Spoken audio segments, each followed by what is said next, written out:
Welcome to the session on literature review for research problem. That means when you have to find a topic for the research, how do you find a research problem or the research topic?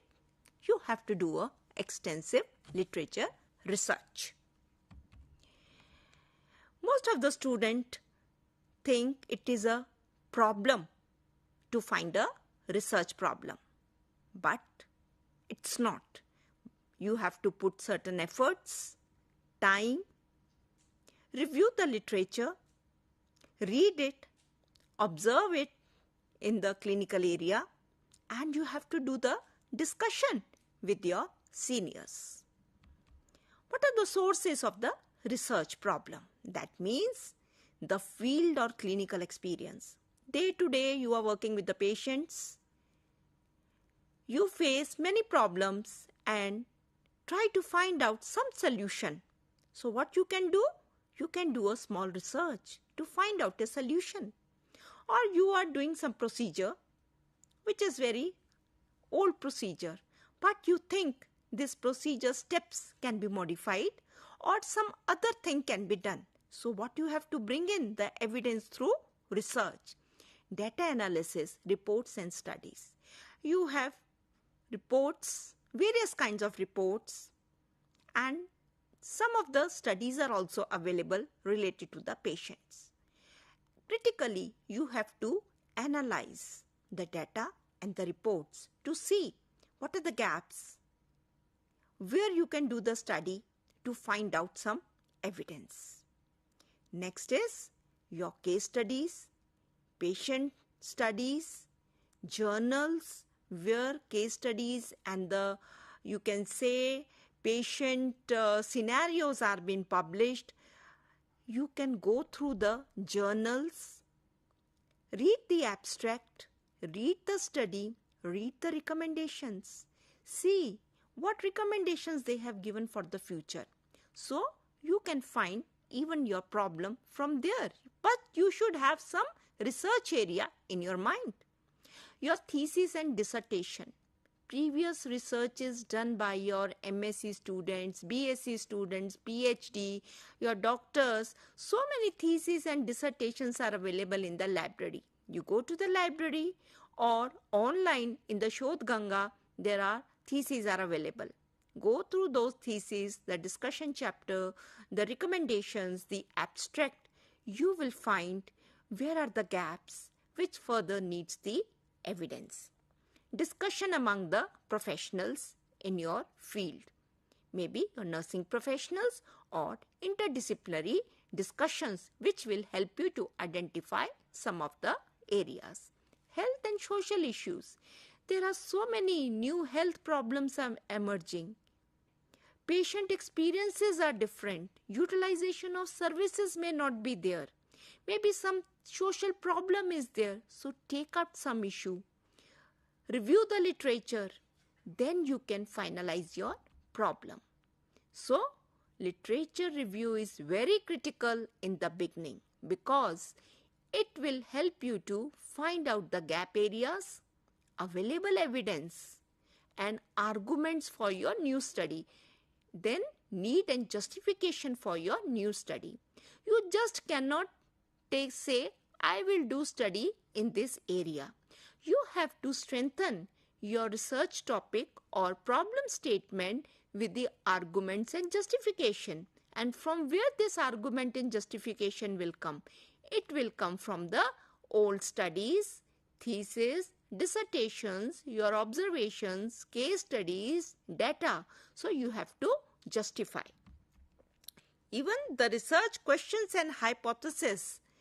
What research questions and hypotheses you will write for your study, objectives and methodology of your study. When you read various studies, you are aware that what previous researchers have done, what methods they have used, what was the sample size, what was their sampling technique, what was their approach, what problems they have faced. And what I can do, what are the tools which they have used, what were the items in the tools. So you can get an idea and plan a research. What is the purpose of literature review? That means you will sum up what is known, that is foundation for the new study. It will help you to justify, help in formulating research questions for your study. You review the methodology, then you suggest methodology for your own study, and interpretation of findings again help you to find out the gap areas. It will also help you to use, data analysis. It will be tools what you will use. If they have done any pilot study, what was the problem in the pilot study? You can plan. You can assess what were the issues which previous researchers have faced. So, these readers should know whatever you are writing, your readers need to be convinced that current knowledge about the topic is not adequate. Why you want to do new study? Where is the gap area? Significance of new study, what will be the benefit of the new study? Argument for the new study. So, two types of sources are available, primary and the secondary. Primary means the researchers, first-hand research done by the researcher is known as primary research. When they give references in their research from different studies which others have done, so you will review, search those studies, they are known as secondary sources. So, review must start with the question. Some question must be there in your mind. When you are working in a clinical area, you have observed something and it disturbs you that I want to find out a solution for this problem. So, some question will be there. Researcher collect and analyze and interpret the findings from different studies, summarize those studies. Then they analyze why I want to do a new study. This is the gap area. This will be the benefit or risk to the patient. But the review has to be updated. It should start with the latest literature available. That means if you want to do study in 2023, the research review should start from 2023 and go back. Because nowadays the life of evidence in the health sector, they say, is not more than 5 years. Only in the exceptional areas you can take old studies. Exceptionally, some areas where very few studies are being done. So let us see, the literature review has systematically to be done. It's not that haphazardly you will say, let me go to the library and do some literature review. No. First you should have question in your mind. What will be your inclusion criteria, exclusion criteria? Review what you do.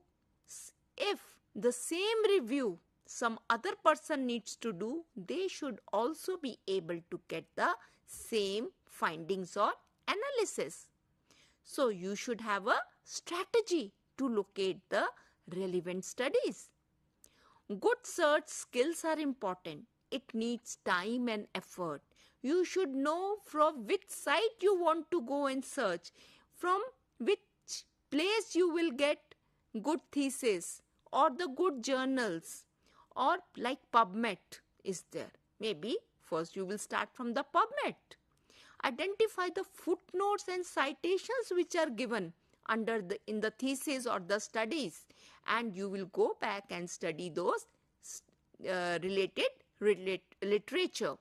Then delimit your search, maybe number of years you want to study for 2013 till 2023, or you want to see only English language studies. So you have to delimit your maybe time period, maybe language, maybe the independent variables, somewhere you have to. Otherwise, there are thousands of studies available and you will get confused. Next is if we see database access through computers. Nowadays, it's very easy. During our time, we used to go to the libraries, take the help of the librarian. They used to give us the abstract. We used to sit there and make notes. But nowadays, access through computers is very easy. But again, you should have those skills to search. On-screen support is also available. They are very user-friendly. Menu are available where you can just put in the options and you will get the studies. Even you should use the tutorials which are available on the sites. Then you should have the familiarity with the softwares, or you can take the help of the librarian or someone to search it. Restrict, already I have told you, maybe independent and dependent variables, or you can combine the variables and search the studies. Next is identify the key words. That's what I am saying. Maybe some of the variables like smoking and cancer. Maybe breast cancer and the stress. Whatever you want to study. Qualitative studies, there are independent and dependent variables. In quantitative studies, there are dependent and independent variables. In qualitative study, there is a phenomena or there is a population. So you have to identify certain words. Sometimes it may take long time for you also to understand what I want to study. What will be my problem statement? Don't get depressed or demotivated. You discuss with your colleagues, discuss with your friends, search the literature, make summaries, review it, critically analyze it. It's a normal process with everyone. All of us face the same issues. Sometimes what I can say, I go through these studies. Oh, it's very easy. Let me take cancer and smoking. But there are thousands of studies available. What I want to do with cancer and smoking? Something new I have to find out. If I feel there has to be some intervention, search that intervention. There must be some study which is available or someone has recommended. So, search that gap area. Be vigilant to search the gap area. Within the broad topic, there can be many research problems. Research problem is an area which needs an answer. Researcher find out a specific research problem and identify one topic which needs a solution. Select a topic, but it is a very creative process. You have to be very creative when you select some topic. Critical thinking about the problem, gap areas and arguments.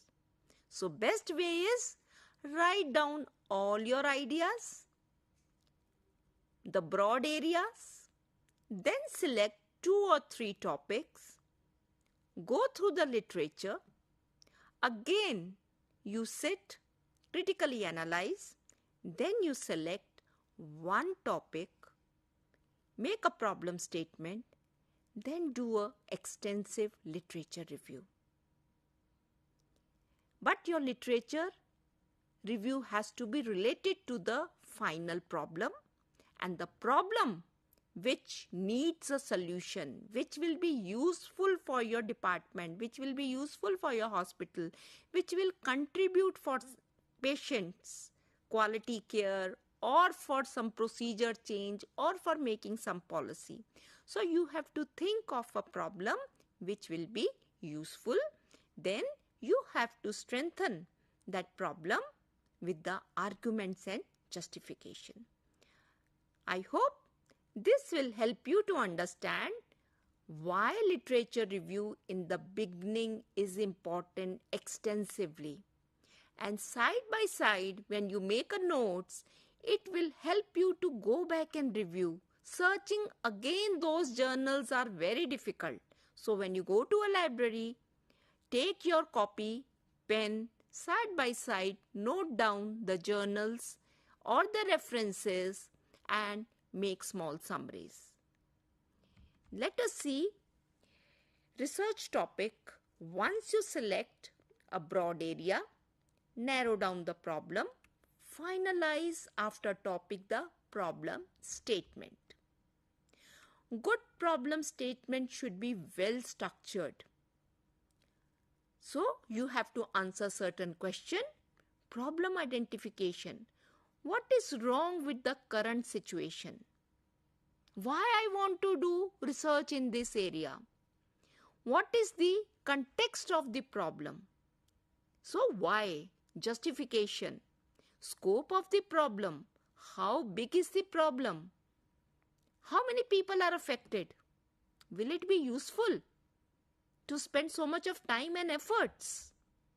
Consequences of the problem. What is the cost of not solving the problem? How patients are affected?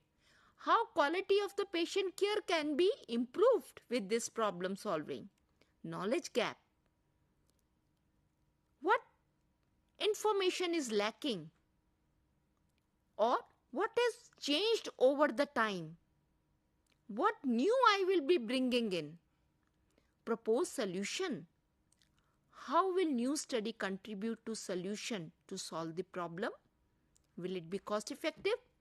Will it be acceptable to my department? Will they help me to implement it? Will it be useful to my patients and to my institution? Researcher convert the research problem into problem statement. Explain the need of the study, giving justification, developing an argument. So these three things are very important. The broad topic, problem statement, from the literature review, the argument and justification should come, and justification can also come from your own observation and even from data analysis, what you do through the your reports and the case studies. So, researchers select a topic or a phenomena. Depends on qualitative or quantitative study. Maybe one of the example can be side effects of chemotherapy during cancer treatment or side effects of radiotherapy during cancer treatment. Or there is high level of stress among newly diagnosed cancer patient. These are the common problems you must have observed. So you want to do some study on this. Researchers select a topic or phenomena, maybe music as a complementary therapy. Suppose they want to study music as a complementary therapy to reduce the stress of a cancer patient. So these are some of the examples I am just giving you, like side effects of chemotherapy, the research problems. What you have seen is there is nausea, vomiting, loss of appetite are common side effects of chemotherapy, and available interventions are not very effective. Your patient is not comfortable. They are complaining that treatment is not effective. Maybe psychologically they feel that. So you have to find out.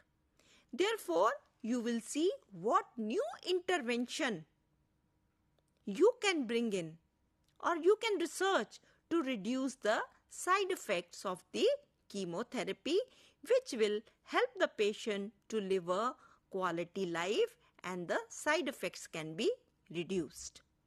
High level of stress, feeling of uncertainty, fear, loss of confidence, social isolation, no interest in life, routine activities are affected, interpersonal relationships are affected.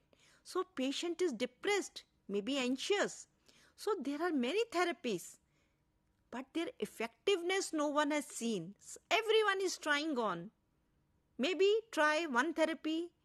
If this is not effective, try second therapy. But what is the impact actually? Where is the evidence? So you want that the patient should get one therapy which will have good evidence and reduce the stress. Maybe you want to try a touch therapy, music therapy, or maybe some other therapy. So you will search the literature and try to conduct a study. Purpose of the study: to test the intervention that will help to reduce the side effects of the chemotherapy. You will list down the questions which will help you to collect the data and do the analysis. Hypothesis, in case you are doing a quantitative study, because these are the predictions or about the answers for the questions. Have limited objectives which you are able to achieve within the timeline. So, qualitative study, nature and content of the problem, need information to solve it. In qualitative study, need to generate a theory. In quantitative, you always have a data or information to analyze. Statistically, you prove it.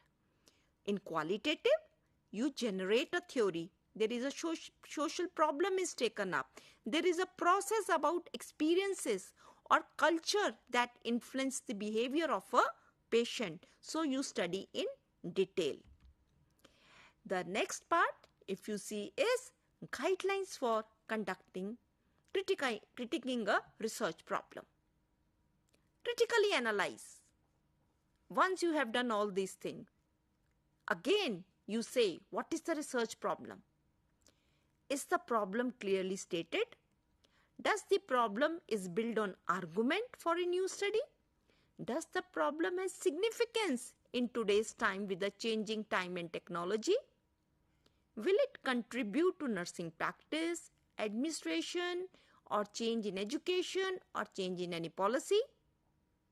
Is research problem compatible to the chosen research paradigm and the methods? These questions needs to be answered by every researcher. Very important thing, I think most of you have studied this PICO, that is essential elements of research question in quantitative studies. PICO stands for population or patient or a problem. I for intervention, C for comparison, O for outcome. Remember PICO. Impact of intervention on outcome. Intervention has an independent variable and dependent variable. In population, what is relationship between independent and dependent variable? So your quantitative study will study this. You can see in this table the population, patient and problem. What is the study population? Sample and sampling. Patient with cancer, you can say example. What is the intervention and the treatment? When intervention or treatment is to be given, specify new intervention or new chemotherapy or some other combination of therapies if you are doing. Comparison. What are these for comparisons? That is your alternative therapy or standard procedure, standard care you are going to compare. Outcome. What is the effect of the intervention? Side effects of chemotherapy are reduced or quality of life is improved. So you have make this table when you do some study, PICO elements. It's not important that you will have all the 4 elements. You can have population, intervention and outcome. You can have population, comparison and outcome, or you can have all the 4 components: population, patient, intervention, comparison and outcome. That is, if treatment intervention you are doing in population, what is the effect of independent variable versus alternative? What you are going to do intervention on dependent variable. If you are studying prognosis in population, does independent variable, that is some disease versus its absence, affect or increase the risk of dependent variable? What is the adverse consequences? If you are studying the etiology of something in population, does independent variable, that is exposure versus non-exposure, cause or increase the risk of dependent variable, that is disease or health problem? So your PICO will help you to answer all these things. Remember, your population or patient, intervention, comparison and outcome may not be available in all the statements. Depend the type of study you are doing and type of problem statement you have created. PICO, how PICO helps in? Clear, specific focus, achievable research questions. All the research elements to be operationally defined for interpretation from researcher point of view. All elements of PICO may not be there in all the research problems. When you have various variables in a study in the problem statement, very important to operationally define these variables. That means not dictionary meaning, but what do you mean by these variables? That is, if you study side effects of cancer and impact of music therapy, then you have to operationally define what do you mean by side effects, what do you mean by cancer patient, what do you mean by music therapy from researcher's point of view, because your operational definitions will be reflected in your tools. Then only you will be able to ask the questions, relevant questions, and your analysis will be much more effective rather than just simply saying, I mean this thing. Critically analyze your operational definitions. Are you able to get the data? Will you be able to get the data what you want? That will help you to answer the questions and to achieve the objectives. The characteristics of the research problem: it has to be novel, relevant, clear, interesting, visible and significant. Something new, something relevant that will help your patient and department. It should be clearly written, not ambiguous. Interesting, that when reader reads or when the committee reads, they feel, yes, this is something interesting you are doing. Feasible, depending on your time and efforts you can do as a single researcher, which have a significance. So we can say, first of all, very important, select an interesting broad area. Again, you have to review the literature. You have to discuss. You have to find out the critical area from the clinical area or from the research findings. Do extensive literature review. That will help you to give justification and argument. Then you narrow down your research topic. When you narrow down your research topic, when you give argument and justification and justify the need, you write a problem statement. Because when it should have a PICO elements, that is your patient, population, intervention, comparison and the outcome, which will help you to write your objectives, hypothesis, help you to write a methodology in detail, what you will do, ethical consideration, what are the tools what you will use and how you will analyze the data. I think this session must have helped you to understand why initially it is important to do literature review, to find out a research problem, research area, which is significant, which is feasible, to solve the problem, to answer the questions, and it will give you a vision how you can give argument and give justification and defend your research problem. Thank you so much.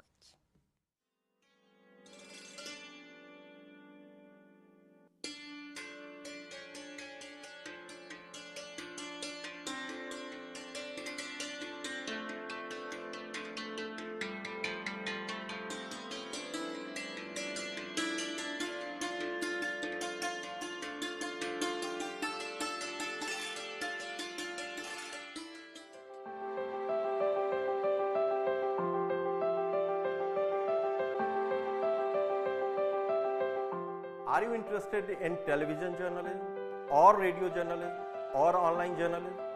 Or do you want to learn with the flexibility of open learning? Or if you are a working professional, wants to enhance your knowledge and skill with certification in the field of electronic media, then School of Journalism and New Media Study, Ignou, offers PG Diploma in Electronic Media for you. This program includes audio and audio-visual program production for radio, television and online platforms. Here are some important details about the program. We have total 8 courses of 32 credits, 6 theory courses, 1 practical and 1 project.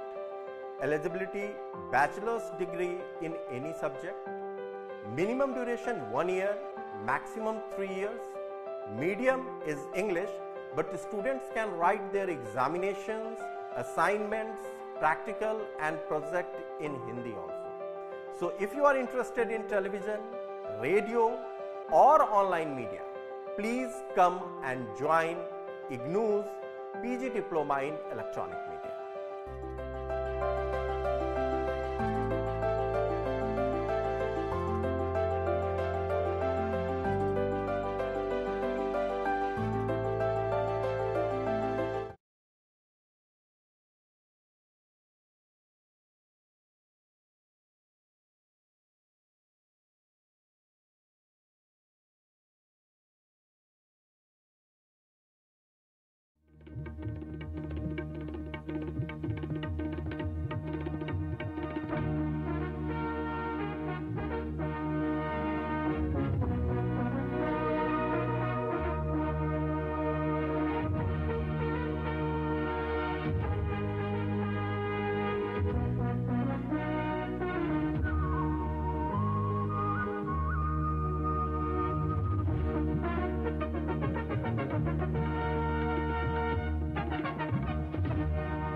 Welcome to the session on research proposal and its presentation. Before we go to the research proposal, it is important to review what are the main 3 steps of doing a research. First, as a researcher, you plan a study. After planning, you implement it. Then you write the findings. So in this session, we will put emphasis on planning. Planning means, first, you identify a broad area of topic. Extensive research review is done. You narrow down a topic. Collect argument, identify the gap area. Collect the justifications and arguments. You write a research proposal. Research proposal, that means, is a detailed plan of study. Every research study should have a protocol or a proposal, and it should be a written one. You cannot say my study is in my brain. No, it has to be written. It has to be written as per the guidelines because it has some purpose. So let us see what is a research proposal or a protocol or synopsis, depends upon the institution what word they are using.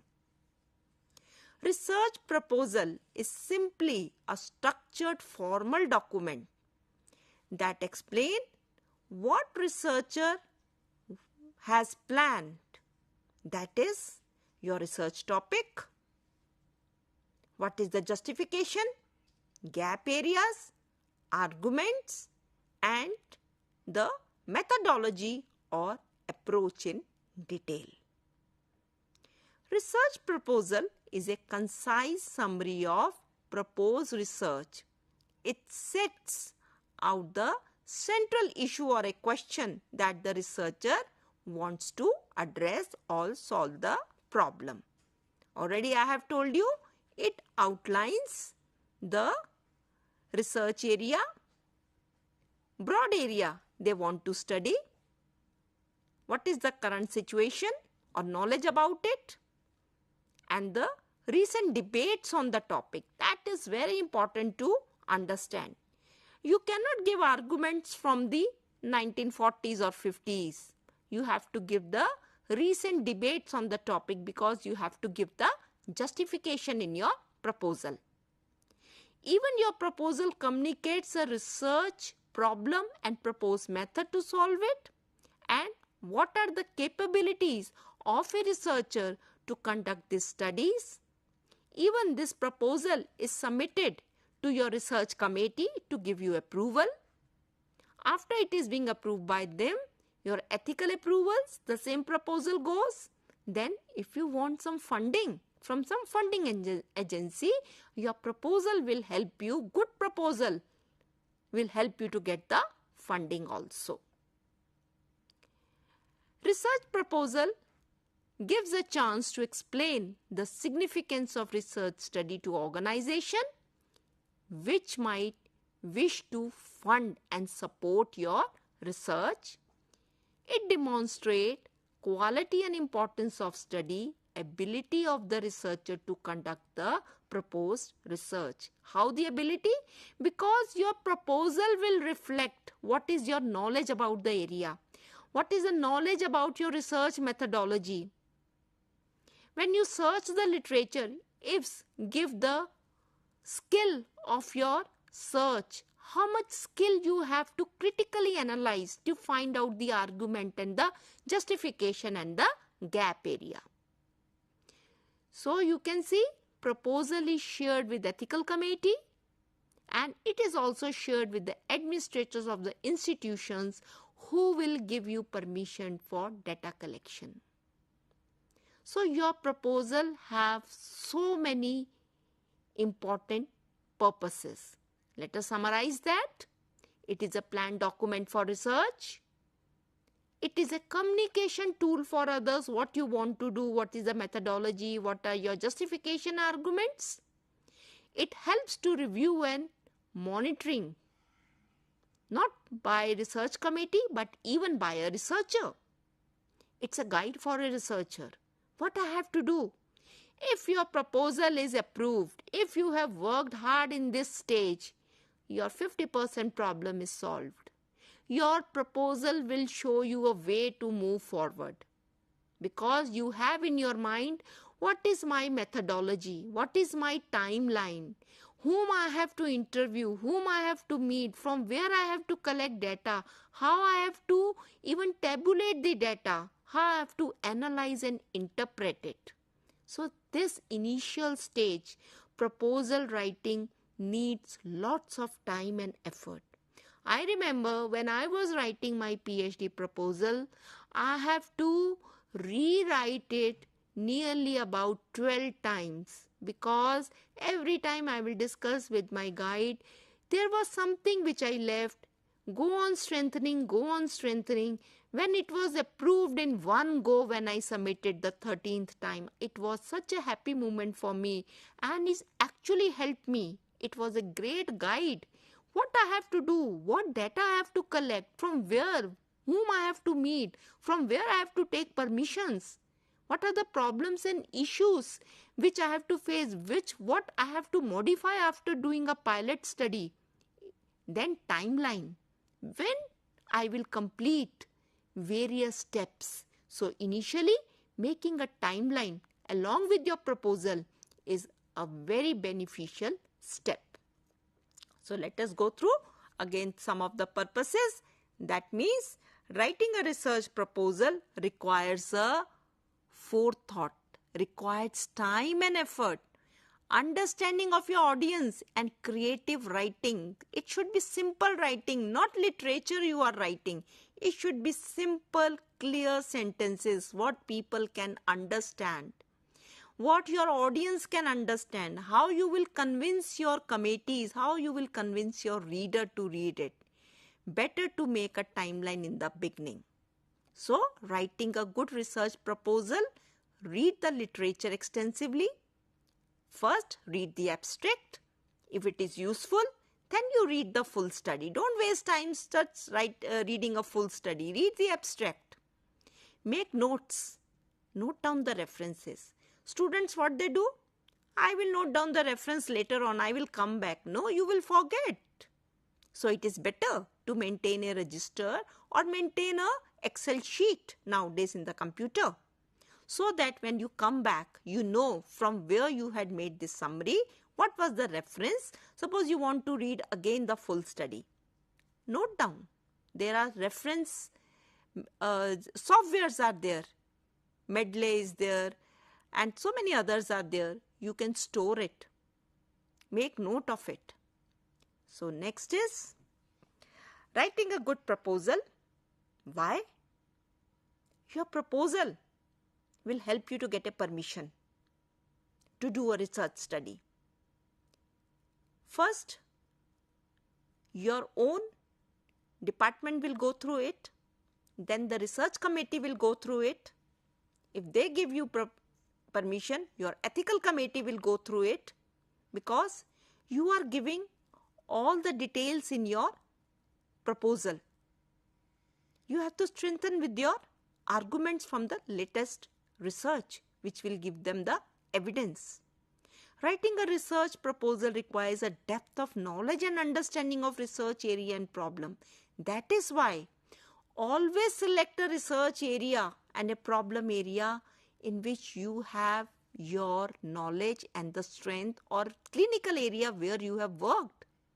Then only you can have interest and justify, and you can say give a argument for your study, why you want to do, defend your study. This is the reason I have observed in the clinical area. I have observed this patient suffer like this. This will help. I have tried this method and it has actually helped. Now I want to find out the evidence so that it can be implemented with the other patients. So as per guidelines, you have to make a proposal. Most of the institutions have a guidelines for the proposal. Proposal for qualitative study, it is a big challenge. Because in qualitative study, you cannot give a detailed methodology. Why you cannot give? As you collect data, as you analyze the data, the methodology will emerge. What type of data you need more? What type of sample you have to reach out? How you will collect data? But still, what you can give is type of data you want to collect and the methods you will use to collect the data. Researcher needs to convince the reviewer about the topic, its importance and relevance. Researcher is aware of difficulties and challenges in the field. Researcher has skill to solve the problems in the field and data collection. So qualitative studies like ethnographic studies, phenomenological studies, grounded theory, you have to sometimes live with the people. You have to understand their culture, their behavior, their thinking pattern. Why they are not utilizing the services? Why they do not want to go to the health center? What is the status of the women in decision making in the families? Why they do not go for the treatment? Who takes decision for the females or the girl? What is the status of a girl child? There are so many social issues. So these needs qualitative analysis or narrative analysis are also being done. Outline of a proposal. First, most important is the topic. Then introduction of background with the current scenario, importance of topic, benefits of the study. The need. I found most of the students do not justify the need. They do not go in depth with the literature review. But if you are able to give justification, arguments for the need of the study, identify the gap areas, how it will be helpful in nursing, how it will bring in change in the clinical area or administration or education, then your study will be accepted. People will give you permission to conduct the study. Then you have to write the problem statement, identify the variables, write objective. Do not write 10 to 15 objective which you will not be able to achieve it.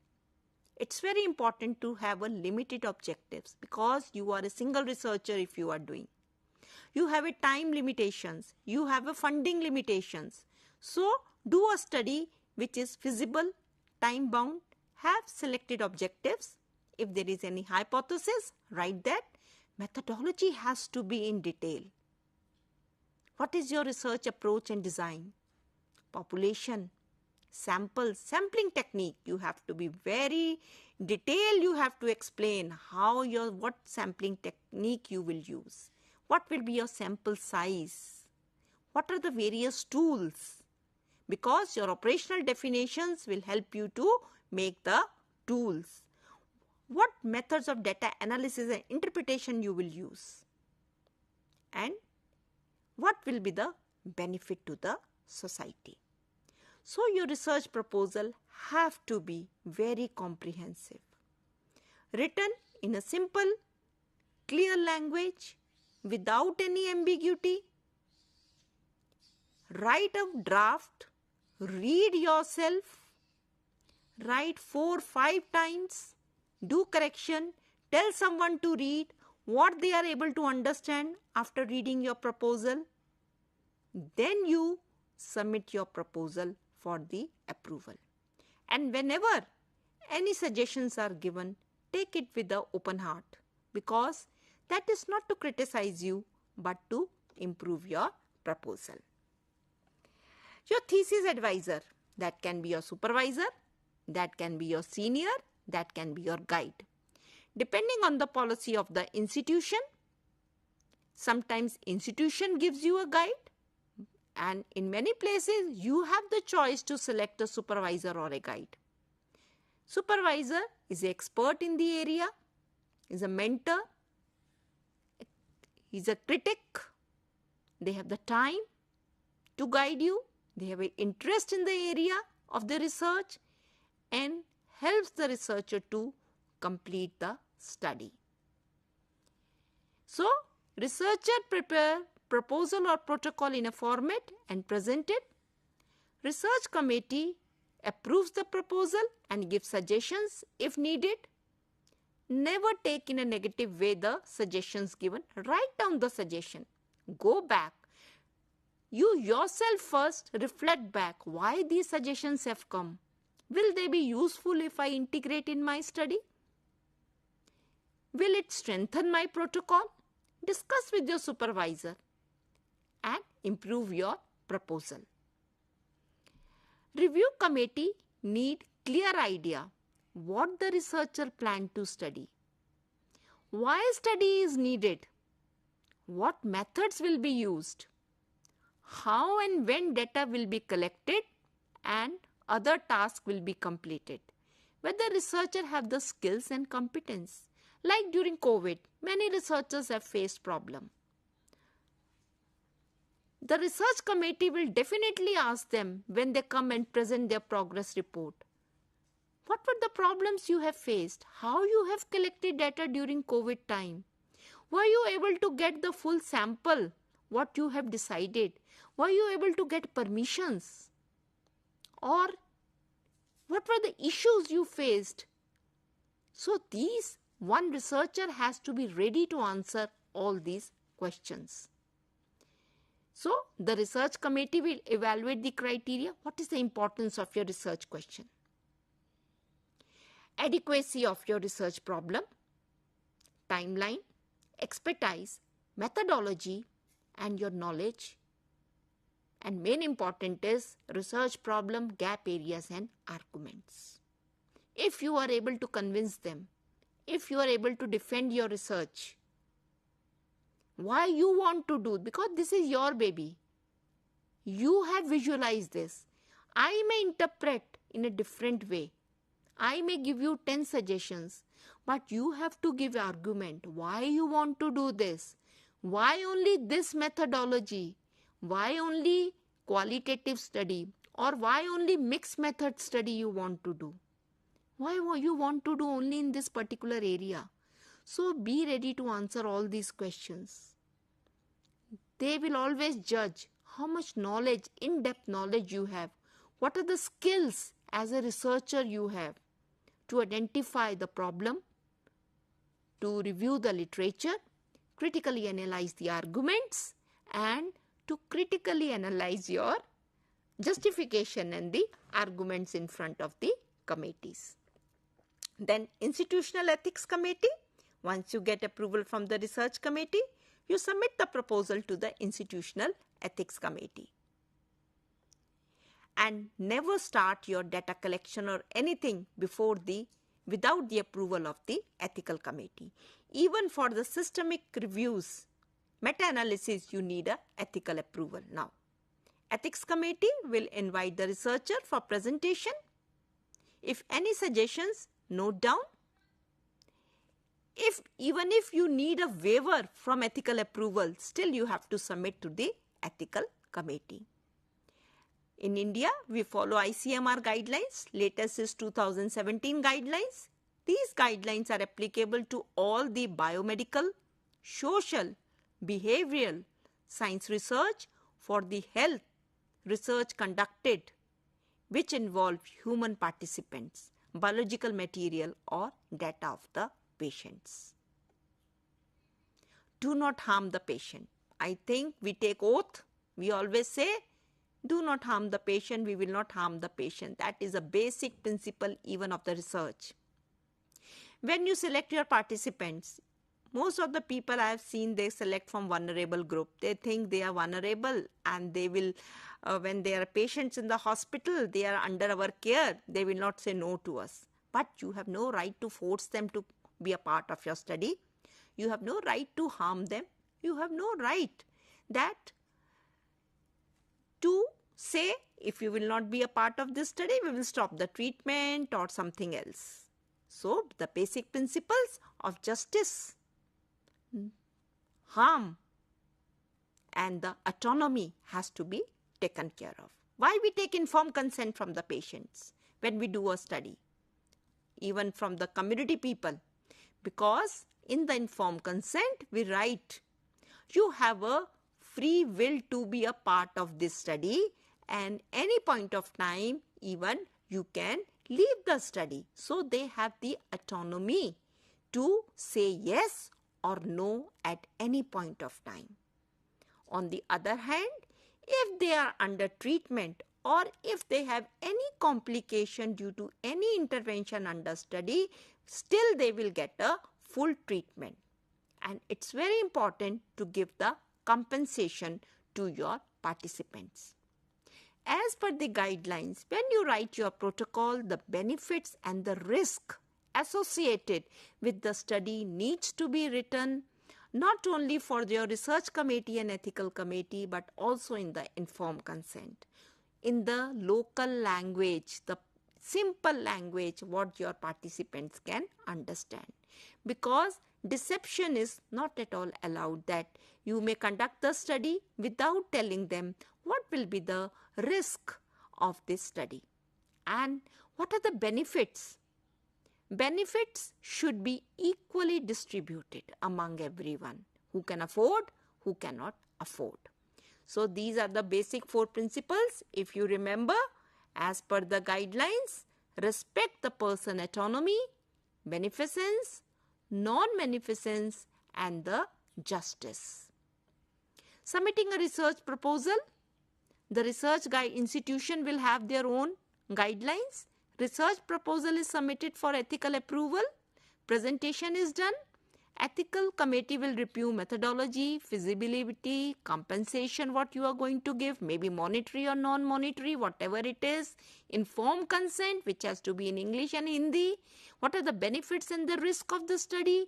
And if there is any risk or if there was any side effect, the patient should get a treatment also and can give you suggestions with the approval.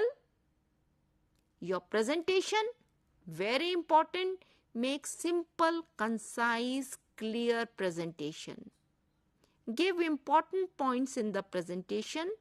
Keep simple colored scheme. Highlight the important points. Keep time in mind.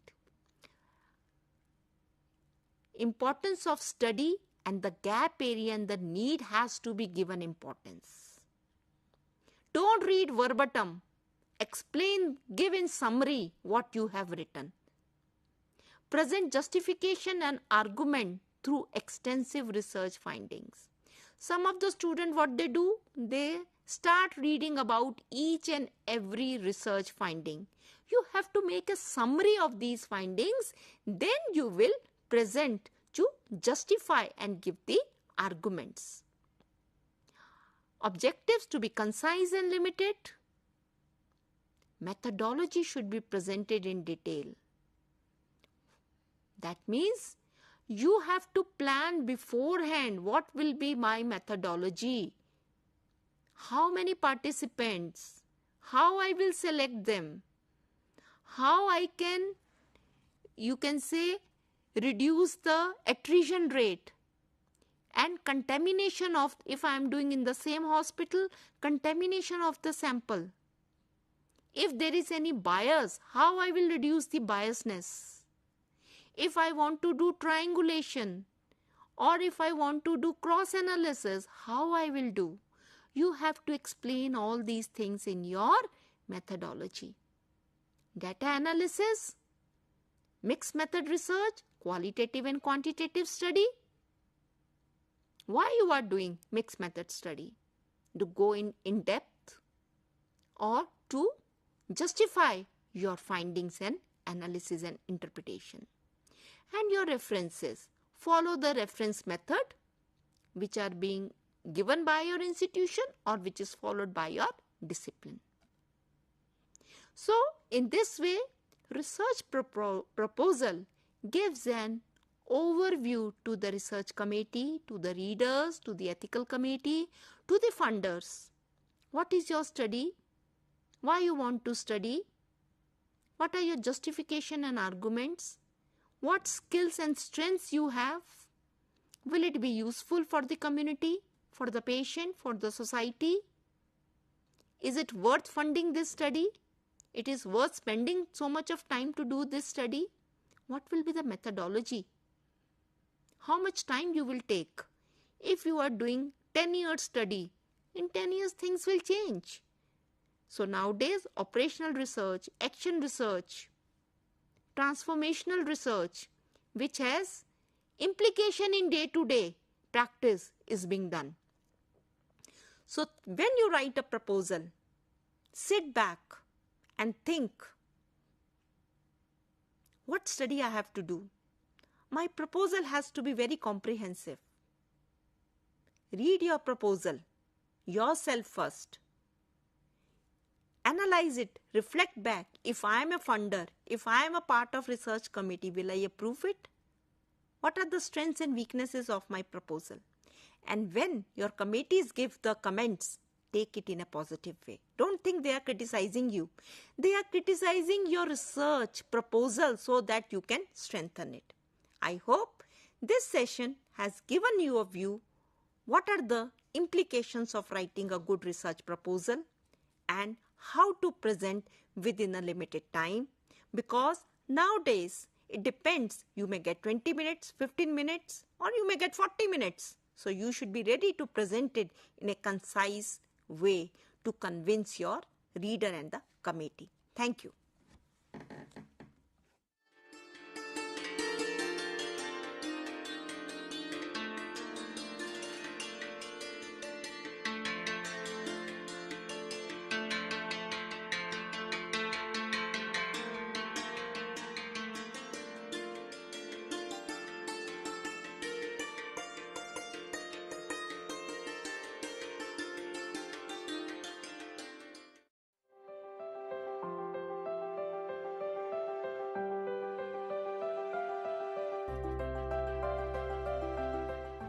Are you a fresh graduate? Do you want to fulfill your educational aspiration by pursuing higher education in various interdisciplinary and multidisciplinary areas like environmental science, environment and occupational health, philosophy, sustainability science, folklore and culture studies? If yes, the School of Interdisciplinary and Trans-Disciplinary Studies offers various programs like Master's Program, Graduate Program, postgraduate diploma, certificate and appreciation program. The school offers 5 master's program. Master of Science, Environmental Science.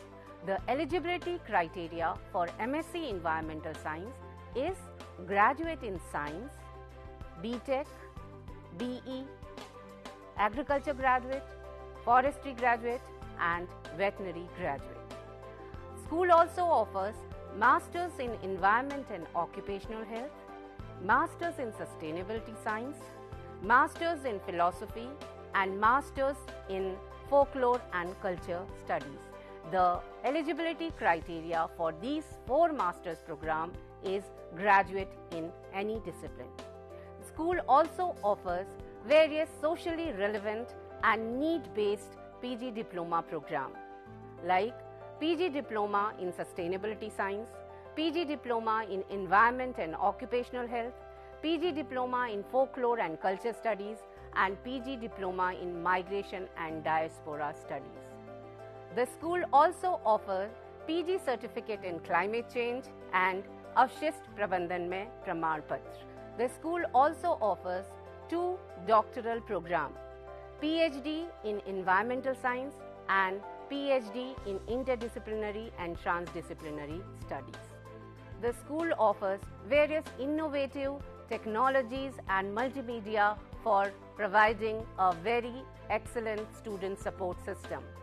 The study material is of high quality.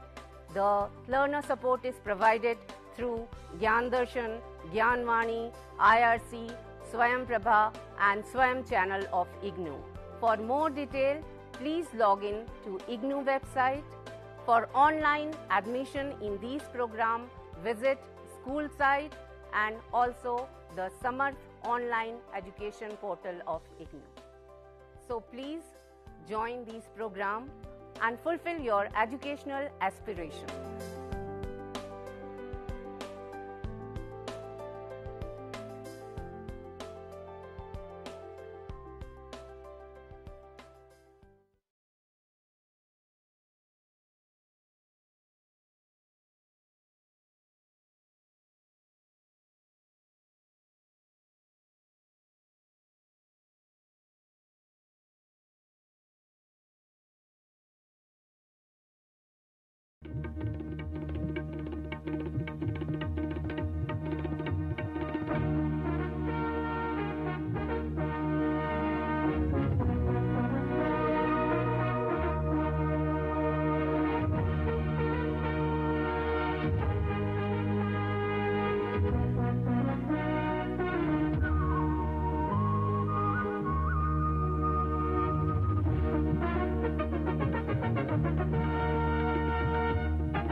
Namaskar and a very good afternoon.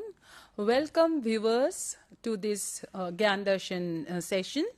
And today we have an extremely well-known philosopher from Department of Philosophy, Delhi University. We welcome Dr. Ayesha Gautam, who has been teaching philosophy in the Department of Philosophy in University of Delhi since 2015. She obtained her PhD from Delhi University and her PhD topic was Moral Knowledge, Its Possibility, Source and Justification. She obtained her BA in Philosophy from Lady Shri Ram College of Delhi University and she obtained her MA in Philosophy from St. Stephen's College, Delhi University. She has had a vast teaching experience. She has taught a large number of courses at MA, MPhil and PhD level and got a large number of published research papers to her credit, which has been published in peer-reviewed journals in the discipline of philosophy. She has guided both MPhil and PhD level students and executed administrative duties in University of Delhi. She has also delivered a number of invited lectures. She has bagged a large number of awards and honors for her academic contributions to the discipline of philosophy. This afternoon, she is going to speak on epistemology, past and present. With that brief introduction, now I invite Dr. Ayesha Gautam to deliver her lecture on epistemology, past and present. Dr. Ayesha, welcome to this session.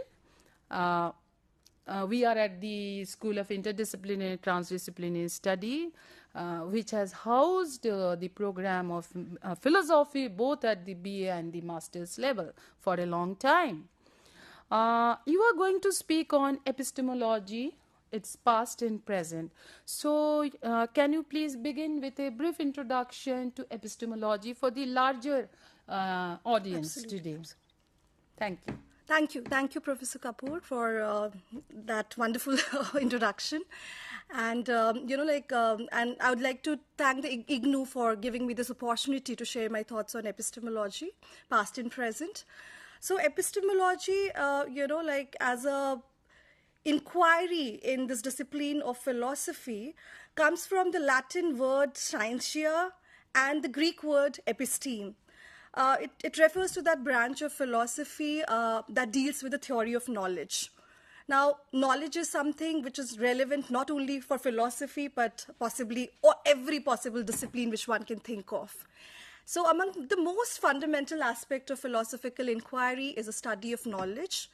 And when we talk about knowledge, it is imperative that any claim of knowledge be evaluated for its validity prior to accepting it as knowledge.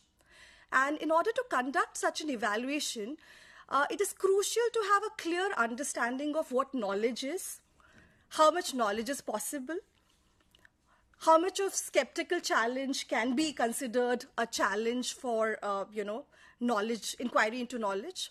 So as long as, these questions remain relevant, epistemology as a discourse will remain relevant. So before I begin to talk about how epistemology as a discourse, epistemology as a branch of philosophy has changed over what transition has taken place with the advent of technology and with the advent of these other developments which have been taking place, let me talk about some of the questions which we generally take up in some of the questions. There are many questions actually, so I will just be delving into some of the questions which can be considered to be epistemological questions.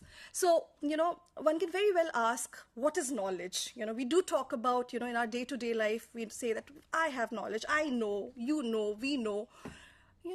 Can everybody claim that they have knowledge? When we talk about, Googling, suppose, I have to find out whether my laptop is not working well and I want to figure out how to fix it.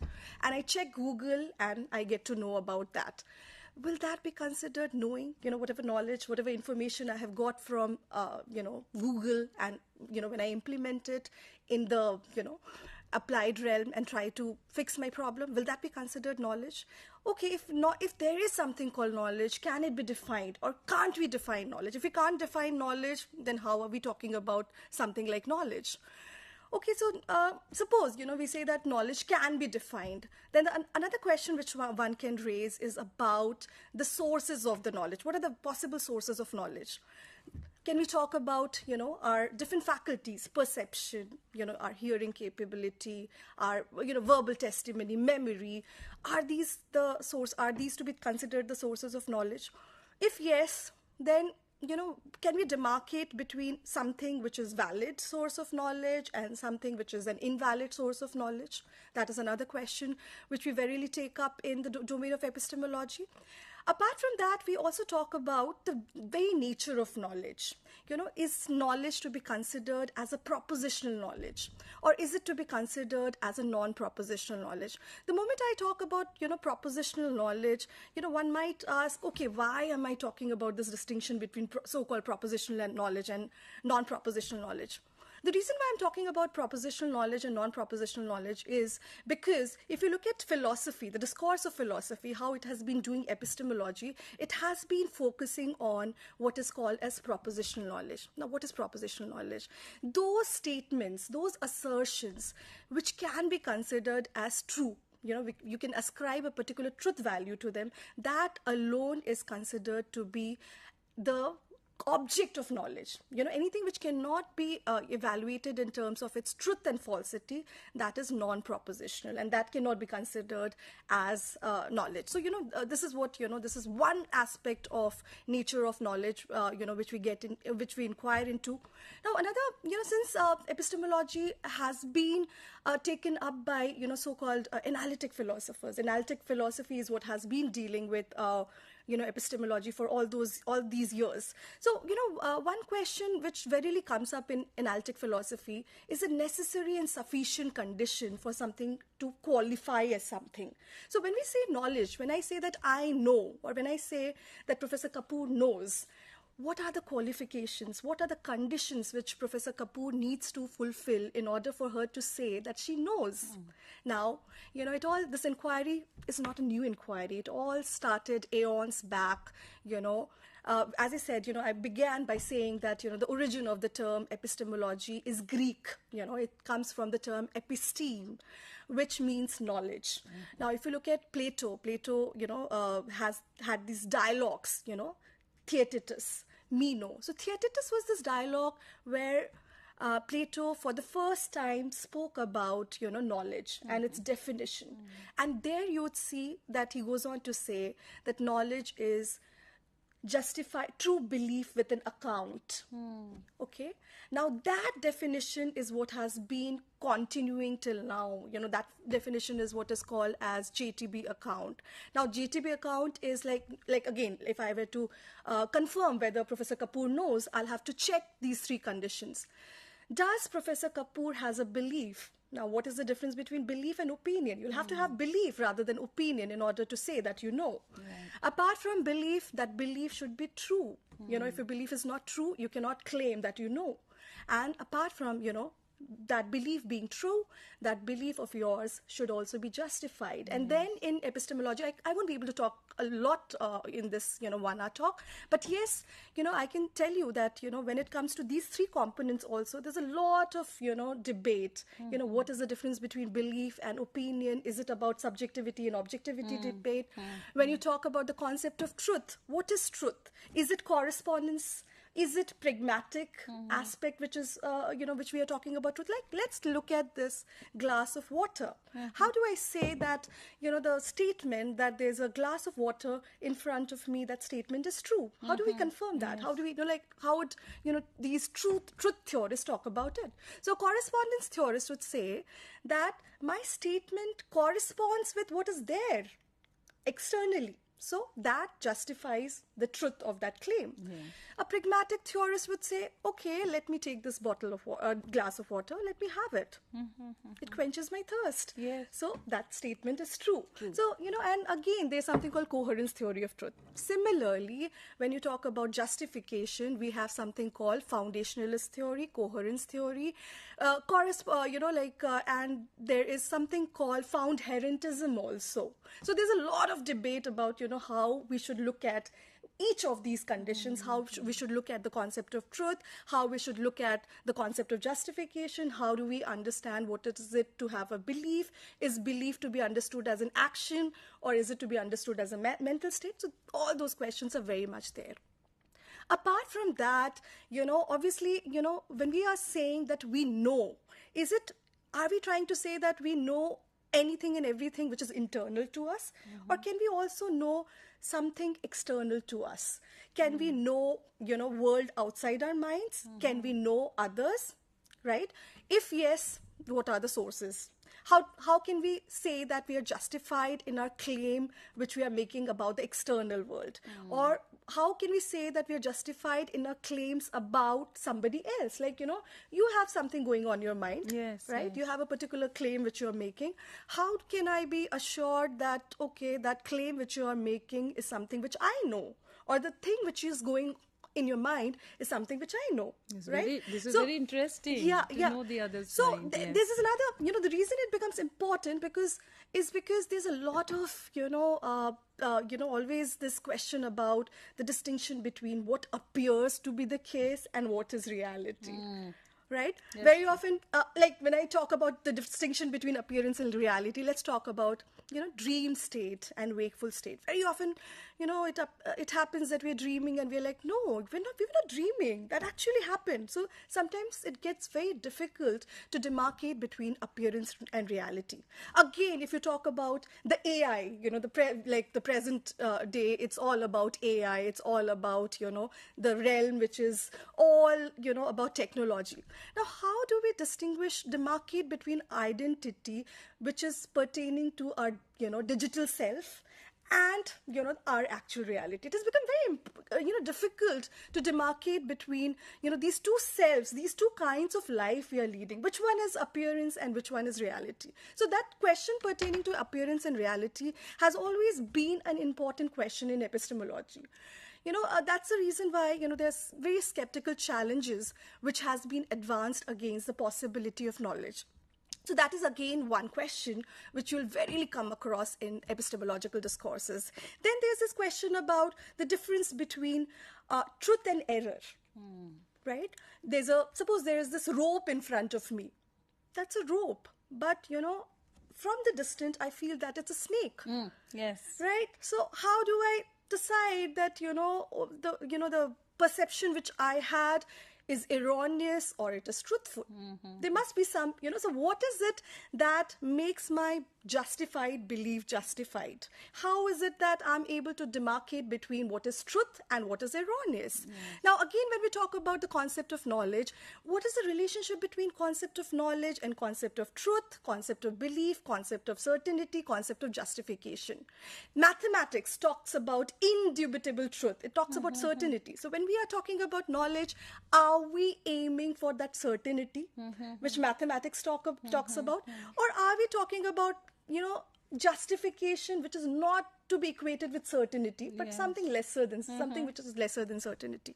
So, all these questions, like if you are undertaking an epistemological inquiry, then you can expect yourself to be delving into all these questions. Now, this talk which I'm giving today is all about, how epistemology has changed over, last 20, 30 decades. What are the changes we are witnessing right now? So let me first talk about, what was happening in the past, starting from Greek philosophy, like when Plato talks about, knowledge and epistemology, to, analytic philosophy. Logical positivism comes into picture. Science, comes to have a huge influence, and that is where the so-called analytic epistemology starts. So there was this, one can actually talk about three phases, So first phase is the so-called ancient philosophical framework, where you have people like Plato and Aristotle. So they were not only concerned, when they spoke about episteme or epistemology, they were not only concerned about knowledge, they were also concerned about something called understanding. There's a difference between saying I know, and there's a difference between saying that understand. When you say I understand, there's a little bit of transparency there, which is not there in the case of I know. Yes. So in that, when you talk about that ancient framework, these questions of, understanding and, knowledge and wisdom, these were important. And, another thing which was distinctive was that they were talking about both propositional knowledge as well as ability knowledge. Know that and know how.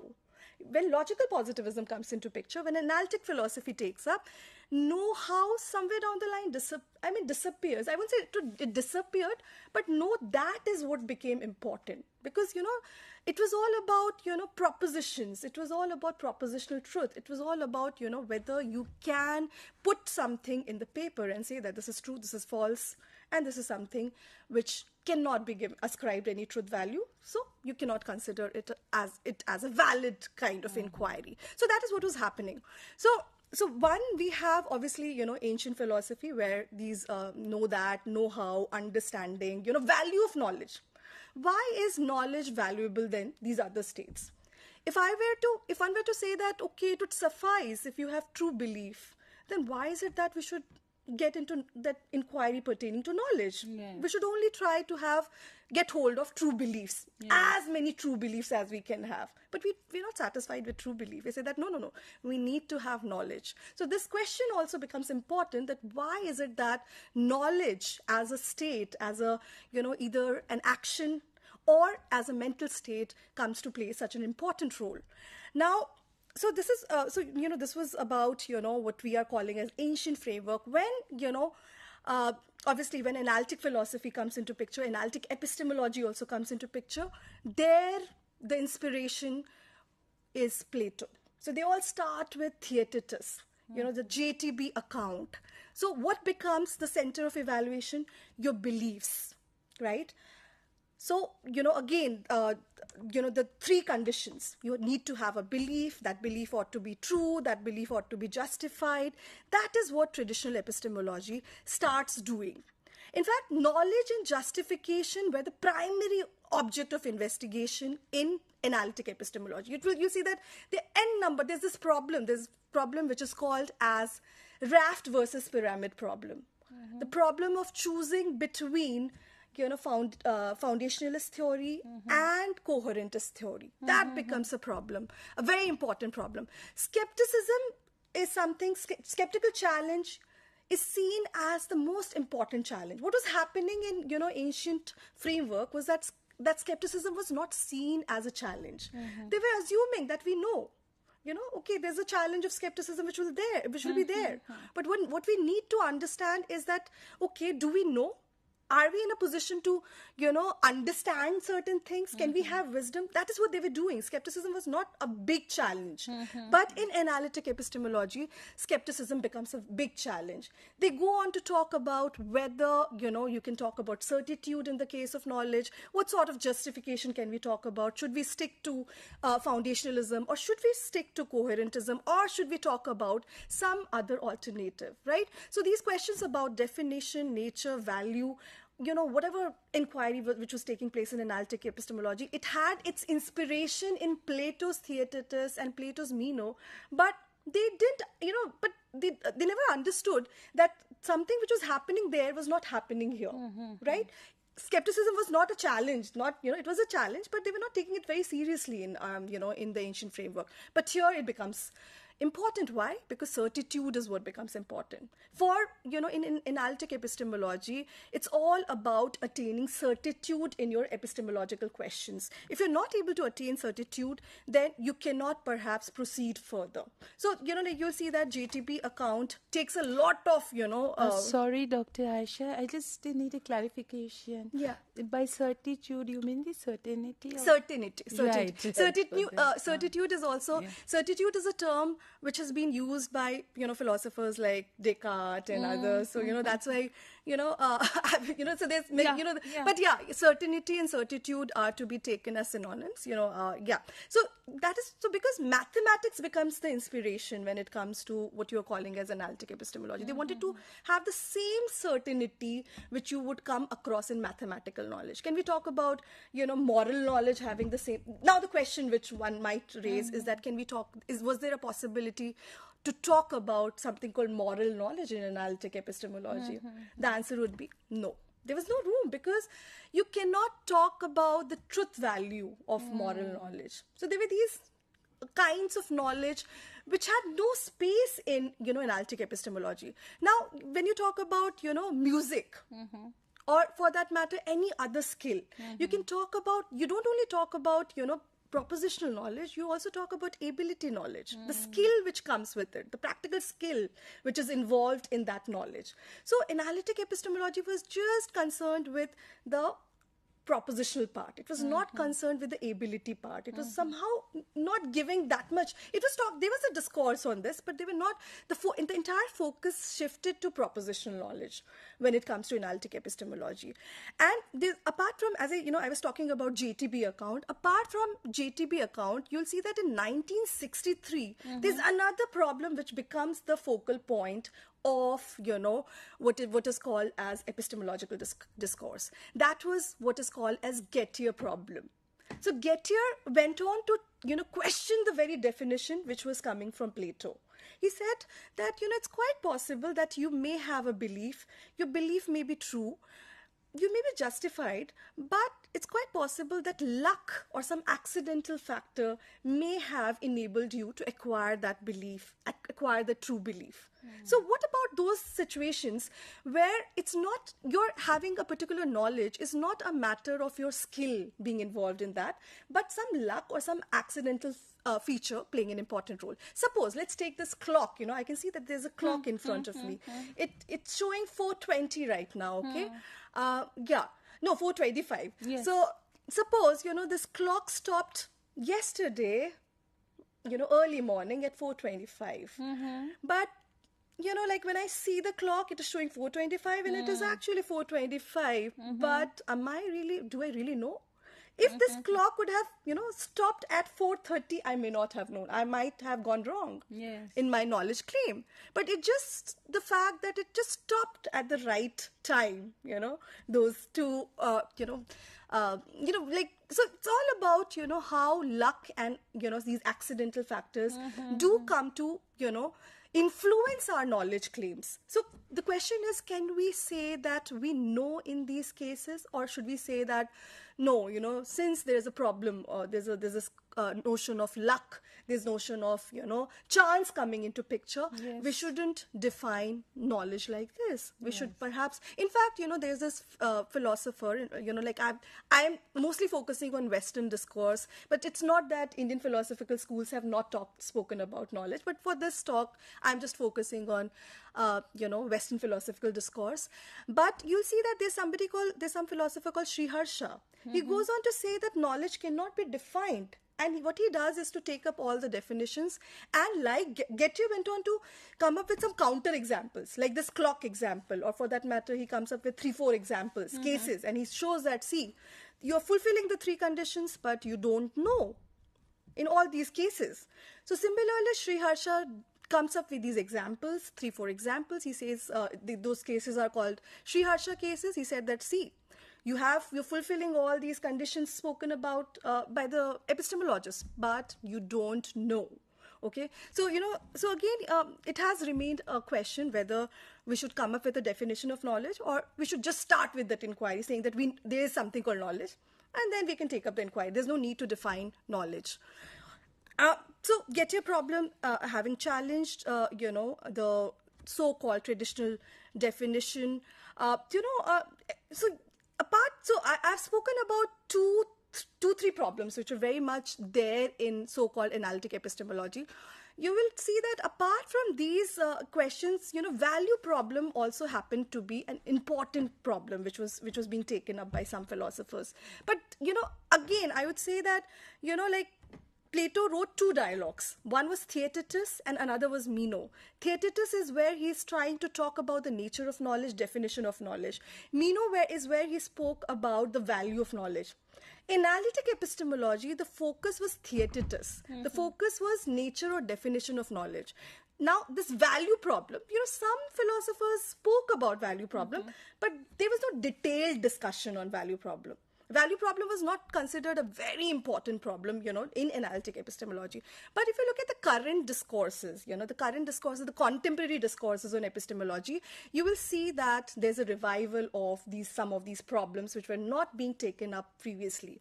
So, what I have done, if you look at this slide, you'll see what I've done is to talk about, some of the problems which we have been grappling with since eternity, and analytic epistemology was looking at, some of these problems, be it the problem of finding an apt definition, be it the problem of choosing between raft and pyramid, be it the problem of skepticism. As I said, attaining certainty was very important, because they wanted to compete with mathematics, and obviously, 1963 onwards, you will not come across any epistemological work which was not talking about Gettier problem. Gettier wrote this very short paper, 2 pages paper, and it became so important that nobody, in epistemology was able to proceed further without answer Gettier. So Gettier, you'll see that this is what happens. But so I have, right now what I tried to do is to tell all of you about, what was happening in the, past, when it comes to epistemology. What are the questions we were delving into? But it also becomes important to talk about, what is happening in the present? What developments have taken place in the last 2 decades? Where are we moving as far as epistemological inquiry is concerned? So you will see that in the last 2 decades, we have witnessed a development of very distinct and novel approaches in epistemology. So there's something called virtue epistemology. There's something called knowledge-first epistemology. There's something called reformed epistemology. There's something called applied epistemology. So there are different approaches which are coming up. Now the question is, what is the need? Why is it that in the last 2 decades, there's there's an upsurge of so many distinct approaches? So let me, briefly talk about these 3-4 approaches which I have spoken about. So one of the, the most prominent approach which you will come across in epistemology right now is virtue epistemology. In fact, the most contemporary leading epistemologists who are alive today, they are doing virtue epistemology, be it, Ernest Sosa, Greco, Linda Jakubowski, Miranda Fricker, Van Wyck, and I can go on and on, Jennifer Lackey. They're the prominent epistemologists who are alive today, and they're doing virtue epistemology. So in the last 2 decades, this, inquiry, this approach to epistemological questions have, really come up in a very larger whatever.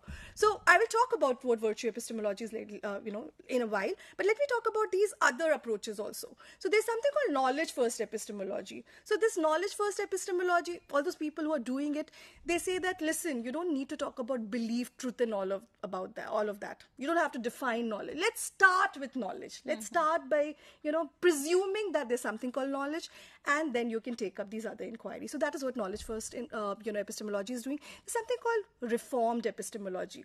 Now, reformed epistemology has been there since eternity. Reformed epistemology is nothing but, epistemology pertaining to questions of religion. Right? What is it to have a religious belief? Can we talk about truth in, religious discourse in the same way in which we talk about truth in mathematics or philosophy? So reformed epistemology is all dealing with questions pertaining to knowledge which you'd come across in religion, in the discourse of religion. Now, there's something called applied epistemology. So, since eternity, we had applied ethics, we had applied metaphysics, but applied epistemology, application of whatever theories which you have was something which was not happening. But right now you will see that, there are so many handbooks. Last, as I said, 1 decade or so, there's so many works which are on applied epistemology. So there's this need which has been felt that to do applied epistemology, to apply these epistemological questions to our day-to-day inquiries. Be it, the discourse of artificial intelligence, be it the discourse of, all these arenas which are getting affected by technology. So we can talk about Googling. Now people use this term Googling, right? Like, Google has become so famous that we rarely say, oh, I'm Googling. Now the question is, can we compare, the knowledge? Is there a comparison which can be made between perceptual knowledge and what is called as Googling? Suppose, I have to cross the road. What will I do? I will use my perceptual faculty. I'll see left and right, and then I will cross, right? So I've made use of my perceptual faculty. I've made use of my other faculties so as to, enable me to cross the road. But now, in present day world, what is happening? Whenever I have a problem, I have to find the direction. Like, while coming to Ignou, the first thing I did was Googling. Okay, where is it? So, there's so much of reliance on Google, right? For acquiring knowledge, for solving our practical problems. Yes. Again, so there's so much of information which is there in internet, and we are relying on that. Can that be considered as a apta pramana, or the apt source of knowledge? Is there some validity which we can attribute to all these information, all these knowledge which we are getting from, technologies these days, these internet and all of that? If yes, then why? Are they, can we compare, in epistemological discourse, there's room for different kinds of knowledge. So, there's a heavy reliance on testimonial knowledge from testimony, knowledge from verbal testimony. Because since eternity, we have been relying on verbal testimony. Now, the question is that, there we did have some parameters which you ought to, you should have fulfilled in order for you to say that, yes, you have knowledge. There was this concept of apta, or, valid verbal testimony, that you should be seen as an authority, you should be seen as trustworthy, you should be seen as somebody who's competent, right? Now the question, so that competence, that trustworthiness, all these things, all these features, all these criteria, which we were talking about in the case of verbal testimony generally, can we transform those, features here? Can we talk about, the same attributes being there in the case of technology? Can we talk about the same attributes being there in the case of verbal testimonies, which we are talking about in the case of technology? Can we say that, there's a problem which we see right now? One of the problems which we have been dealing with is the problem of fake news. Yeah. Right? Every moment you have so much of information coming from everywhere, it becomes difficult to decide what is to be taken as a valid, credible source and what is to be taken as a source which is erroneous. Right. So the thing is that, see, when any information is coming from a person, like if any information is coming from Professor Kapur, I know that there would be some credibility. I would believe in that knowledge claim because it is coming from Professor Kapur. Now the question is that there is some, like when Professor Kapur is, telling me something, there's some authenticity there because it is coming from Professor Kapur. Now, when we talk about all these testimonial knowledge which we come across in internet, in social media, very often there are no authors. It's authorless. Yes. So if there's somebody, you can say that, okay, since this knowledge is coming from this person, perhaps, I can think about it being valid or invalid because it is coming from, there's a competent, trustworthy person. But very often that is something which is not happening in the case, because what is happening there is that it is simply the result of a particular mathematical computation which is happening in AI. It's a result of algorithm, right? So it's a mechanical thing, there's some input, data which has been put in the machine, there's some tabulation which happens, and the end result is, whatever information which you are given. Right, so there's nobody. So see, in fact, many scholars would claim that because there's some computation, there's some algorithmic thing which is happening there, that is more trustworthy. Yes. But is it really the case? Not at all. Because half of the time, you might have been, all of us, very often think that, oh, am I being manipulated? This so happened that, I was talking to somebody yesterday about jalebi. And this morning, all these, in Google, all these notifications which I was getting was about jalebi. So there was this obvious, question that, am I being followed? All my words are getting, so, this is what algorithmic thing is doing. How do we really distinguish whether we are getting manipulated or it's actually we who are thinking? It is we who are using our credibility, our credential, our creativity to come up with some product. These days, it has become very difficult. In fact, there's this philosopher. I'm talking a little bit not about epistemology. In fact, there's this philosopher Susanna Zuzoff who talks about surveillance capitalism. How there's this entire information, the mechanism is being, leading to some sort of surveillance. That's why it becomes very important to be able to distinguish between appearance and reality, between what is fake and what is reality. So there comes the importance of epistemology. It is only and only epistemological inquiry, perhaps, which can give us a way, which can, show us a way as to how to solve these problems which we are facing in internet, in any platform pertaining to technology. Now, I have spoken about, how transition has taken place, how and why it became important for epistemologists of the current era to not only talk about, the theoretical aspect, but also about the practical aspect. Applied, Because yes.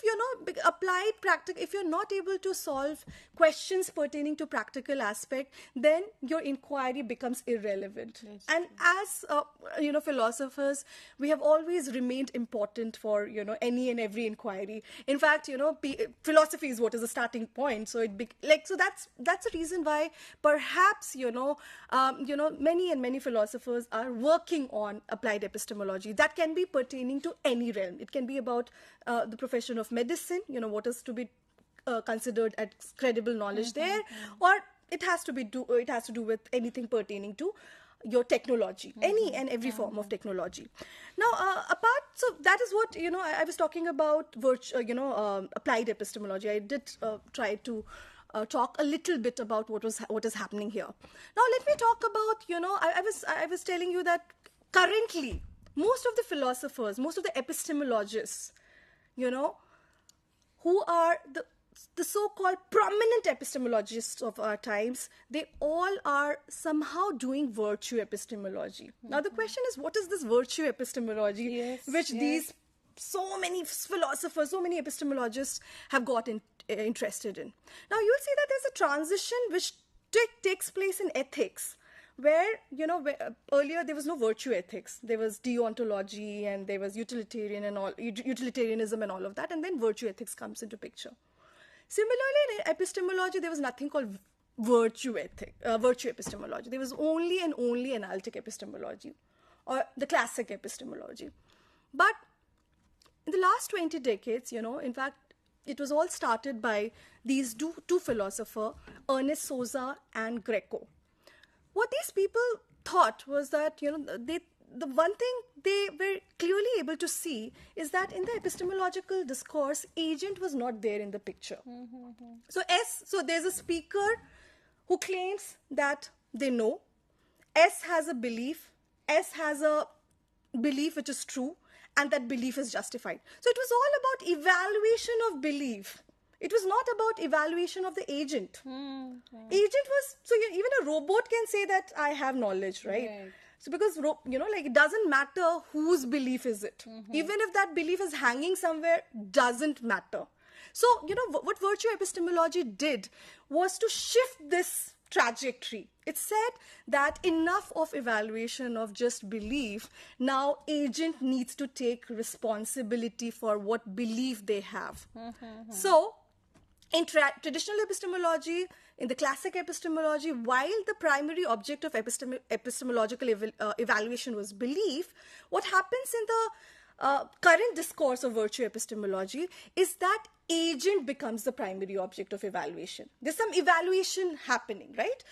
Now, the question is, when you are evaluating an agent, how will you evaluate? Would you evaluate the agent in terms of the consequence which that their action has? Or will you evaluate the agent on the basis of some virtues which they have? In fact, what is being called as virtue epistemology has been taking inspiration from what is called as Aristotle's work, virtue theory. What is Aristotle's virtue theory? And in virtue theory, what Aristotle gave a lot of importance to is the concept of excellence. So if you're an actor, if you're performing an action, your action should be excellent. If you are claiming that you're a knower, you should be an excellent knower. Right? So this question, the reason why virtue term comes into picture is because they want to get into the epistemological picture this notion of excellence, that it is not enough for us in the present context where there's so much of influence, external, internal influence. It becomes important for us not only to become reliable or successful, but it has also become important for us to become responsible. When we are inquirers, we all are researchers, we inquire about so many things, and we very often rely on different sources. And the very fact that we are human beings can, influence our inquiry. We all have some or other biases. Yes, Right? So those yes. biases can very well get into the picture and make that inquiry irresponsible. Or, there can be some injustice which can happen in the due process. yes. So, so You these mean people... subjectivity, right? Yeah. Suppose, I have some biases against old people, right? So every claim which I will make about old people will be reflective of some biases, even if if I'm not careful. Yes. So that is why it becomes important that if I am an inquirer and if I have some biases, then the first thing which I should do is to get rid of it. Yes. I will have to look for a way in which I can get rid of it. So epistemic virtues, or what is called as intellectual virtues, comes to play an important role. So, like if I am a knower, okay, what sort of intellectual virtues should I have? So there's some philosophers who go on to say that, as long as you have, all your faculties working perfectly well, your perceptual capabilities, your hearing capabilities, or any memory, whatever capability you use for knowing something, if that is working perfectly well, then your job is done. That is what is intellectual virtue. There's some others, so these are reliabilists. For them, succeeding is important. What is succeeding? Hitting the mark of truth. You are a knower, I am a knower. What are we doing? We are trying to arrive at truth. So that truth is what we have to hit. Like if there's an archer, that archer will hit the target, no? Similarly, if I am a knower, what should I be hitting? I should be hitting the mark of truth. I should be able to arrive at truth with my inquiry. Yes. Right? So that what some of these virtue epistemologists, reliabilists, go on to say is that hitting the mark of truth reliably, successfully is what is important. There are some other scholars who are called as responsibilists. They say that, okay, hitting the mark of truth is important. That would remain important. But apart from that, what becomes important is whether your hitting the mark of truth was responsible or not. Whether, there is some responsibility. So, there's something called intellectual humility, intellectual courage. Yes. Right? So they, all these responsibilists, they go on to talk about these virtues, inculcation of some of these virtues, they believe is important, intellectual carefulness. Because if you don't have these virtues, then it's quite possible that you can end up, committing some injustice. Like there are, so, like what transition has happened? There was a time when, questions pertaining to ethics, question pertaining to politics was not considered as relevant for epistemological inquiry. But now that has become important, that, you cannot completely say that now I'm doing epistemology, now I'm doing ethics, now I'm doing politics. You have to bring them together. That would be what can be called as a holistic inquiry. Yes, now another change which you'd see is that epistemology is being seen as a normative inquiry. There's one thing in saying that what is knowledge, who can be considered as a knower, and all of that. There's another thing to say that, okay, how we ought to form beliefs, how we ought to assess the evidence. So this movement from is to ought is also becoming important. It won't suffice for us only to be an inquirer, but we need to know how we ought to become a good inquirer, how we ought to become good knower, how we ought to reconcile between different sources of knowledge. Suppose, I'm reading one book which gives me information A. There's another book which gives me information negation A. The two sources, opposite content. Yes. They're opposed to each other. Now, how will you reconcile these contradictory information? Right? You as an inquirer has to reconcile, right? You have to, pick up something, and you'd say that you have to take something as a starting point. And, that can happen, that happens very often. And that creates a dilemma. And there, inadvertently, you will have to make a choice. So when you make a choice, then it becomes important for you to make a choice as a responsible agent. That there comes this question of responsibility. That I am making a choice. My choice shouldn't affect somebody in a negative manner. I shouldn't, my action as a knower or as an inquirer shouldn't end up doing injustice to, I shouldn't be, committing some injustice. For that matter, let me take an example which has been given by another very prominent virtue epistemologist, Miranda Fricker. She says that, suppose, in a classroom, you're teaching and you will have n number of students, right? And you go on to decide whether to give importance to the question of a student A or the question of student B on the basis of the attire which the student is wearing, or on the basis of accent which that student has. What would happen? You have obviously committed injustice. Your, assessment of the question of the student was not based on the metal of the question. Right, on the merit of the question. Merit of the question. But it was based on what presumptions you had about, what is it to be a, good student, or what is it to be a good informer, or what is it to be a, something of that sort. Yes. So, so this is, this is something very revolutionary, that we are talking about something called epistemic justice and injustice. That we as knowers, we as inquirers, we need to make sure that we are not only being a knower, but we are a good knower. There's this concept of sensibility and sensitivity, which Miranda Fricker and, there are other scholars who, try to get into the field of epistemology. These were,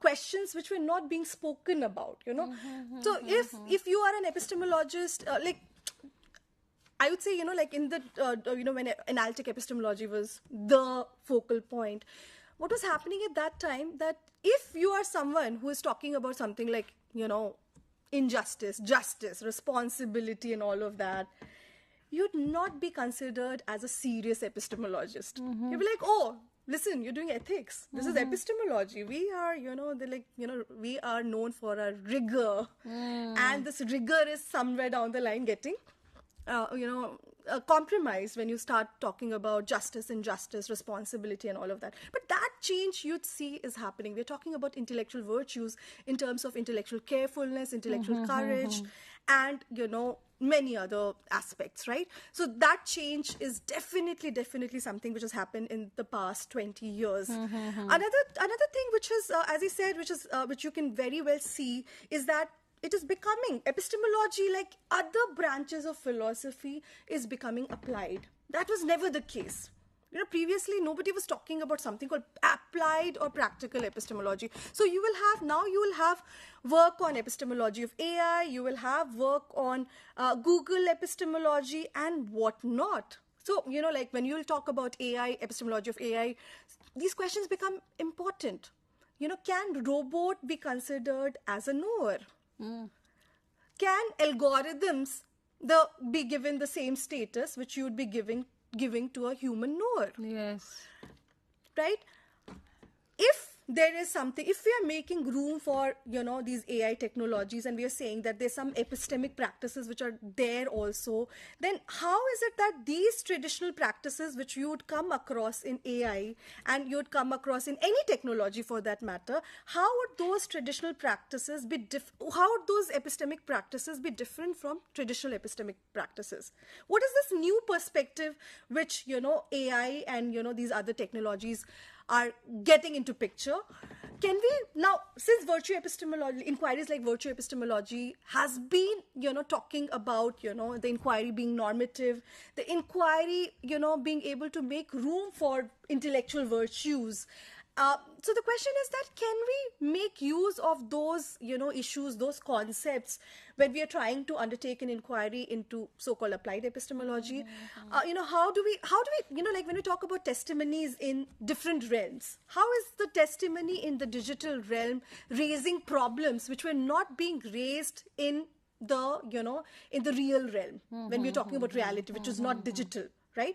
So these are questions which, which were not very, these questions were very much there previously also, because if you look at Aristotle, Aristotle's physics, that was one of the prominent work.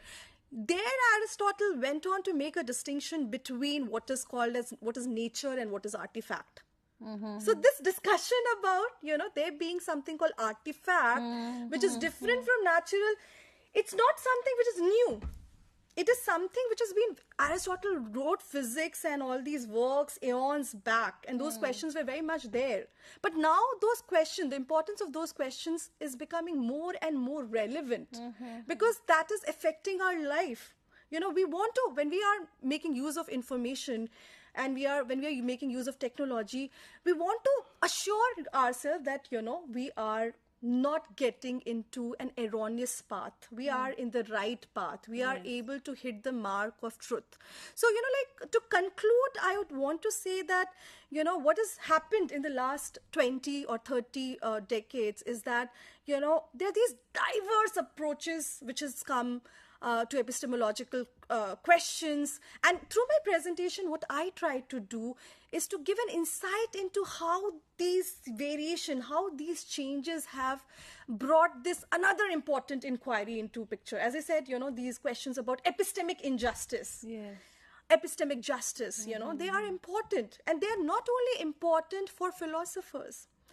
This very discourse of epistemology is not only important for philosophy, it is important for any and every discipline. Because in any and every discipline, we are trying to acquire knowledge and we are trying to be truthful. We are trying to make sure that our, inquiry is ethical, we are reliable. Reliability is what we all are aiming at. And we are also aiming at, there's so much of, in fact, any and every, PhD or, MPhil course, you would see we start with research methodology. Yes. And the first thing which we teach students is research ethics, right? What are we teaching in research ethics? We are saying that you don't have to engage in certain practices pertaining to knowledge. Absolutely. Right? So if we engage in certain practices pertaining to knowledge, that would be unethical. So see, that is exactly what is happening in epistemology. We are saying that when we are inquiring into truth, when we are undertaking an inquiry into knowledge, when we are undertaking an inquiry into the concept of certainty or justification, we have to follow certain parameters so as to make sure that we are not committing any form of injustice whatsoever. Our inquiry is both reliable and responsible. So, with these words, I would like to stop my presentation. Deliberation. Yeah. Right, thank you. Thank you so much, Dr. Ayesha Gautam, for such an insightful and very motivational, that's what I found, a presentation on epistemology, its past and present, and you spoke about past developments in the branch of epistemology as a subject in the discipline of philosophy, as well as you spoke at length about the recent developments in epistemology.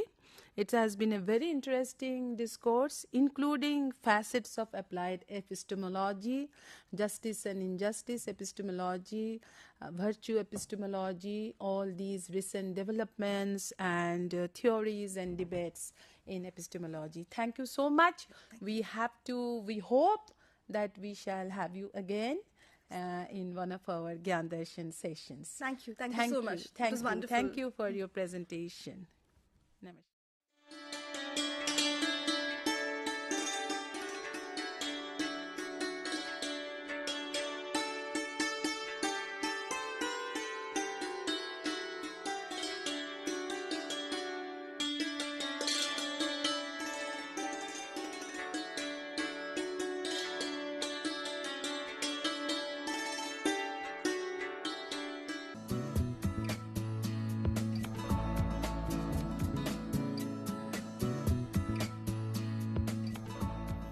Today we will discuss the basic aspects of food safety. We all